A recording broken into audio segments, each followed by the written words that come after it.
I Want to Kiss You Now. That's Keith Urban on 103.5 WEZL. We'll play that for Jennifer this morning.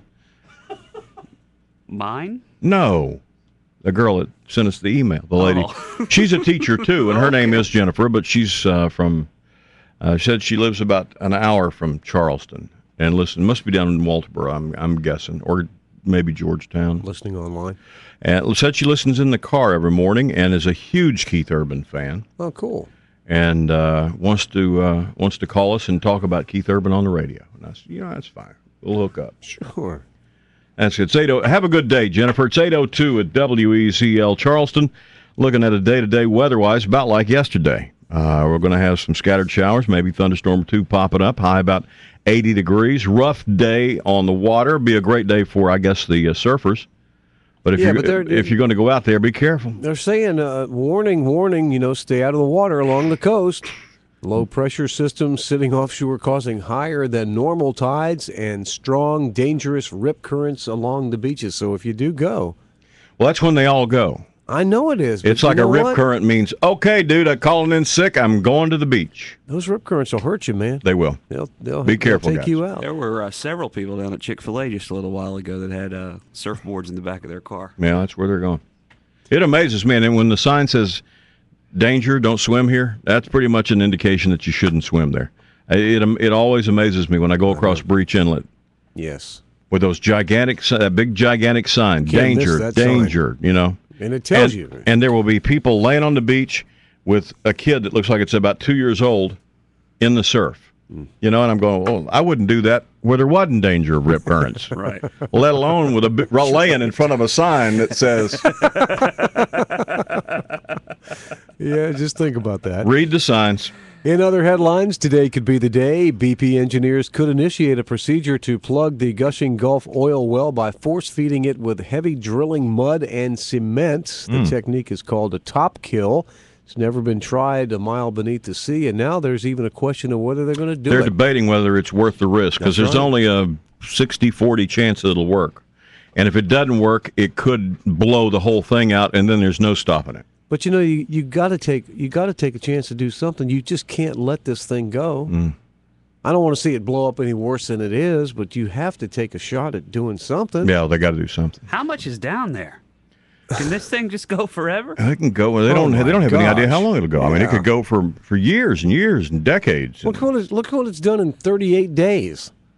I mean, if there's that much down there, why is our gas so high? Because they're the ones taking it out of the ground. All right. And giving it to us as they feel fit, as they see fit. No, it's, as much as has come out so far has wiped out 20% of the fishing in the Gulf. Geez.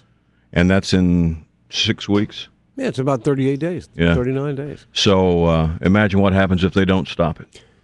There's more problems with oil and crude oil. Several thousand barrels of it have spilled from the Trans-Alaska pipeline. The spill shut down the 800-mile line until the hazard is removed. The state official says there were no injuries there.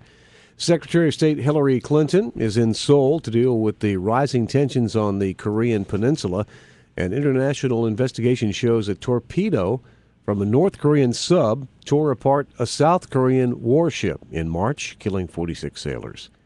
At least 30 people have been killed in the street battles in Kingston, Jamaica, between masked gunmen and police backed up by thousands of troops. The gunmen are fighting to prevent an arrest of a reputed drug king wanted in the U.S. on drug charges. The problems for Nikki Haley are not going away. The man who says they had an affair 3 years ago says he has proof in the form of text messages and emails. Will Folks, former aide to both Haley and Governor Mark Sanford, also said in a local TV interview yesterday that he was pressured to release the news of the affair by the Gresham-Barrett campaign. And Barrett loudly he's denying disputed that. He said he had nothing to do with it. Anyway, he says Folks says he will release the evidence only when and if his attorney advises him to do so. Henry McMaster's loving all this. This is ugly though. This is going to get. It's going to get worse than this. You watch. This is going to go national. This is we're going to be. Oh, it already has. Yeah, it already has. Be on the I saw the trailer yesterday across the bottom of the news station. It was saying South Carolina gubernatorial candidate reaches out to Palin for help with TV ad or something like that. So apparently they've come back with a new TV commercial with Palin showing more support for Nikki Haley to try to ward some of the negative off, because they just came out with a new poll that was done before all this happened. Yes. Where she had like a 20-point lead. She was almost... Yeah, she was like 39%. Yeah, almost 40% of those asked said they were going to vote for her, and the next closest was McMaster with, I think, 19. But that was before all this broke. Right. And We just don't need the distraction again.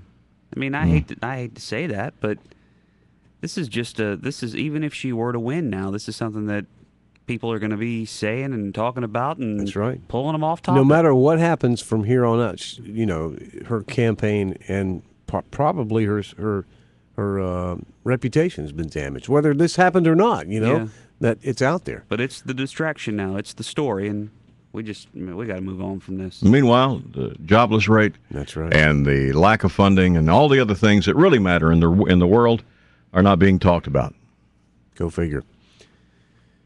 A couple of other stories here. South Carolina has ordered a Florida corporation to stop selling securities in what appears to be a Ponzi scheme. A cease and desist order has been issued against the PPE Life Incorporated. And South Carolina is buying 85 used school buses from Kentucky, the second such purchase in 5 years.